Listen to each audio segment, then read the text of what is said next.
Rob Baillieu is the co-founder of Voices for Kooyong, former volunteer manager for Dr Monique Ryan, who is now the member for Kooyong in federal parliament. And, of course, famously, he's the son of the former Liberal Premier Ted Baillieu. And he's written a really interesting piece that I read the title of to you a moment ago. Moderate Liberals in Victoria have learned nothing. The state needs a Matt Keane. Why? Rob Baillieu is with you now. Rob, good to talk to you. Good morning. Good morning, Virginia. How are you? I am well, thank you. First of all, for those who came in late, who's Matt Keane and why do you think the Victorian Liberals need someone like him? He's the Treasurer of New South Wales, which is currently a Liberal government, and he's won a lot of respect and admiration, I guess, for his willingness to call out homophobia and transphobia in his own party and the community at large. And it's kind of principled style of leadership, which I admire, and I think a lot of other people are prepared to admire, because it takes courage to do that sort of thing. He's also been the kind of treasurer and state member there who's been prepared to be right on the front foot and talk about climate change and the energy policy settings that need to be made in order to mitigate the dangerous effects of climate change. So, I mean, I guess from the outside looking in, many people might even say that he looks more like a Labor politician than a Liberal one to them. Well, people might describe him as a moderate Liberal. I would probably describe him as a modern Liberal. He's someone who's listening to the science and listening to the community. And it's the sort of thing I think a lot of us feel is lacking with a lot of the Liberal politicians in Victoria. Now, why do you think that is? You're saying in your piece that there's been example after example of where the Liberal Party in Victoria has made the wrong decision, has taken the wrong turn when it comes to policies, and you're suggesting they're kind of doing it all over again. What do you think's going on there? I think there's structural failure in the party. For years now, far-right groups and evangelical groups have been joining the party. And the reason for that is because a lot of party members feel that that's the only way they can get donors and volunteers. They don't think that there's another group out there that can be mobilised and energised positively. But when you look at that only makes sense when you ignore the fact that 20,000 people volunteered for independent candidates at the federal election. Those 20,000 weren't volunteering for anyone else before that. And they were volunteering for principled, compassionate, courageous and positive leadership. And if the Liberal Party displayed that leadership, they would find that those volunteers could very well join them. And you're saying they're the kind of volunteers that aren't of, I know I'm speaking in very sort of crude binary terms here, but they're the kind of volunteers that are always going to lean a bit more Liberal than Labor? No. But people aren't inspired by an ideology. They're inspired by the policy and the perception of the culture. If you talk to a Labor member or a Liberal member, you'll find that they're wonderful and nice people often. But what matters is whether or not the culture is something that motivates you. And what is it about the culture in the current Liberal Party in Victoria that you think is unmotivating to either volunteers or ultimately to voters? I think it really isolates people. I know a friend of mine formerly quit the Liberal Party about probably on Monday, actually, as soon as they announced that they were planning to roll back anti-discrimination laws in Victoria. Oh, yes. She's a woman. She's queer as well. If she's not welcome in the party, if it views her as something that needs to be changed, then she's not going to be a member of that party. How long has she been a member of the Liberal Party, Rob? She's quite young, probably only about 2 years. Okay. This is, of course, the announcement that the state opposition, if they win leadership, they've promised to amend the Equal Opportunity Act to allow religious institutions to discriminate based on their faith. That's been a loophole that's existed here in Victoria for some time until the state government closed it. Did that surprise you that Matthew Guy announced that? Yeah, I thought we'd won this war.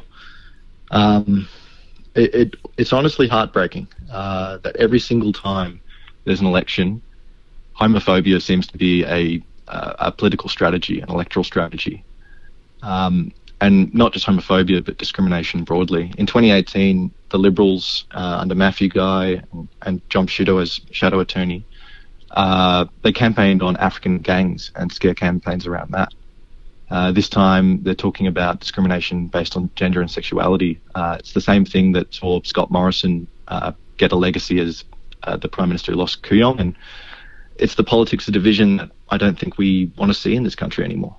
I want to talk in just a moment about what you see or how you see the Victorian electorate as regarding issues like that. But you name-checked John Pesutto there, and I want to make clear, Rob Ballew, that I think at the moment you are volunteering and campaigning for an independent candidate in the seat of Hawthorn against John Pesutto. Is that right? So we need to frame what you're saying in that context. Yes. Yep.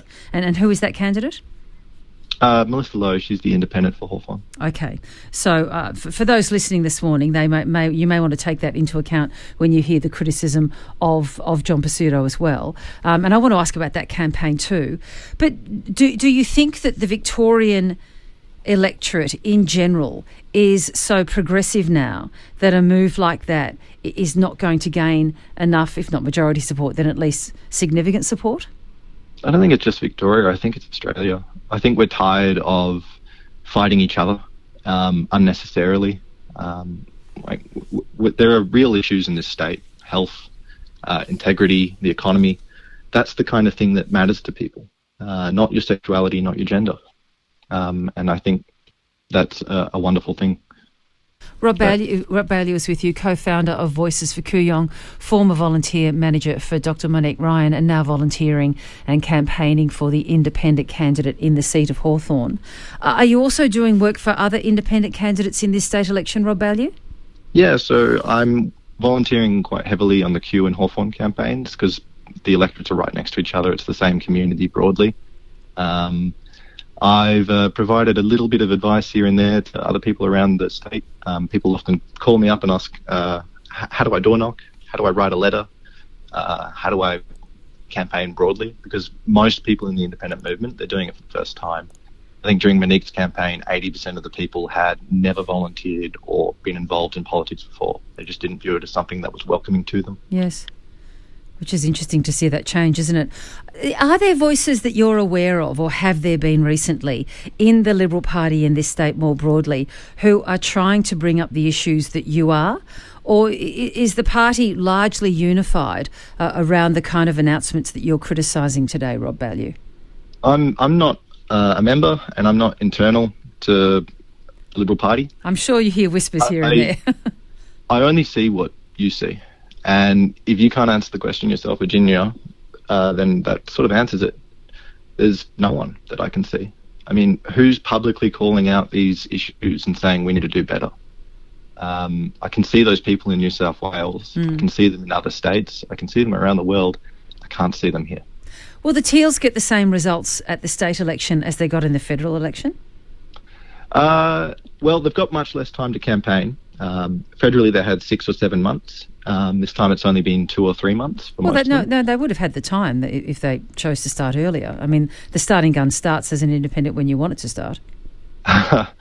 Having organised these kind of movements before, it's much harder than that. There's a lot of community support you have to build, and you actually have to decide whether or not it's a good idea to run. Sure, but at least you got a fixed date here in Victoria. I mean, what I'm saying is, you know when it's going to be held. If you decide that this is the frontier for you, then you can start on that whenever you like.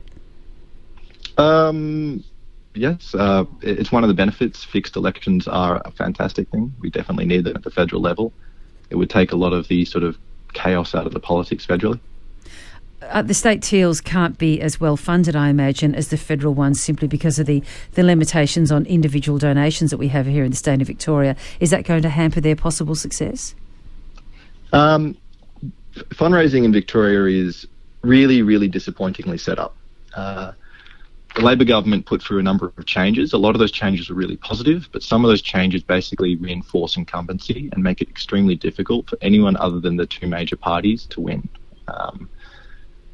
For example, each party can nominate one entity that can give them limitless money effectively, but independent candidates can't. Each party is entitled to tax-free donations, but independents can't get tax-free donations until, I think, about 14 days from election day.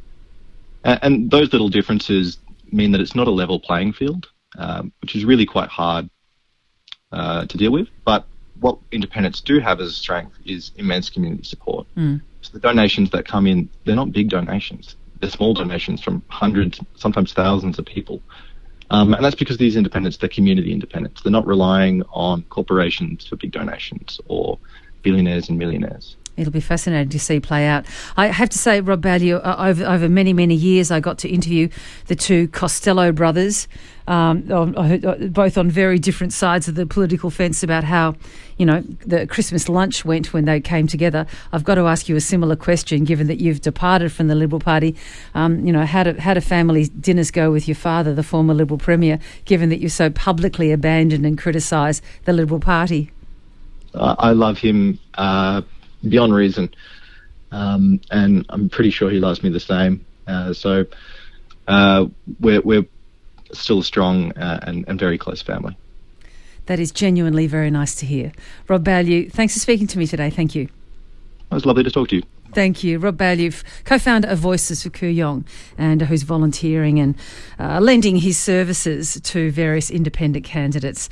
That is going to be interesting. You can't take the template of the Teals from the federal government and just apply it straight over the state of Victoria. As Rob has explained, there are very significant funding structural difficulties and a different kind of run-up. And also it comes down to just prominence and connection to community and how well known someone is. Indi is always mentioned in dispatches, of course, as being, the perfect case of where you have that strong connection of an independent to community.